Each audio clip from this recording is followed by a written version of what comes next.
Hey, welcome class, and the flow for this third week is the following. There are two main components for this week. One that deals with the legacy of Spain in Mexico. We'll cover the concept of mestizaje, hybridity, syncretism in both the chapter reading titled The Intact and Stable Social Order and my video lecture that deals with el sistema de casta or the Casta System.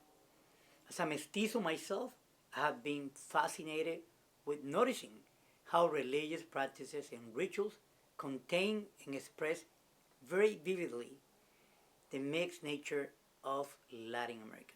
This lecture deals with cultural syncretism and hybridity. Mestizaje is not only the mix of any Europeans with an indigenous, giving birth the mestizo child, as you saw it with Hernando Cortes in La Malinche in your previous chapter, but also the concept of mestizaje deals with a process of encounters beyond your skin color. Identity, belief, practices, power structure, and even knowledge is reflected in the mestizaje. Hybridity is used in race. For example, you have the crossing over of two species, so it's more about genetics. But now it's synonymous with anything that we have to mix. For example, a hybrid car.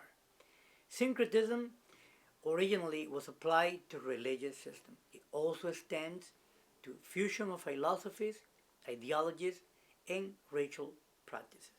For example, el Día de los Muertos is a prime example of religious syncretism, where you have two religions kind of coming together into one. The second part of the class deals with the time where Mexicanos and Anglo-Americans ended up clashing. This is the second clash of cultures.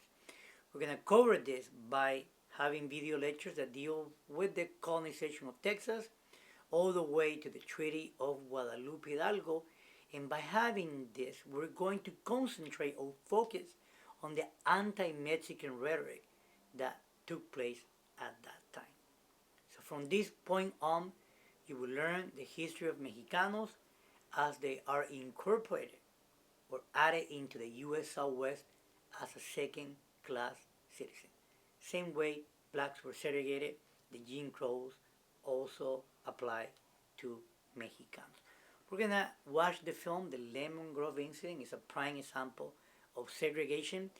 It is one of the first cases that happens in 1930 in California, where the school board tried to build a separate school for children of Mexican origin.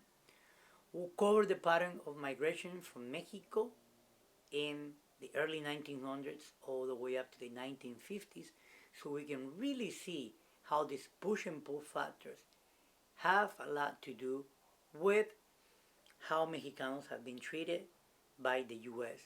for over hundreds of years now, since 1848 all the way up to where we are today. These push and pull factors really means that every time that there is an economic boom in the U.S., we need labor. Therefore, the U.S. open up the doors so Mexicanos can come to the U.S. But in time of crisis, the U.S. decided to push Mexicanos again back into Mexico. So it's sort of like a revolving door.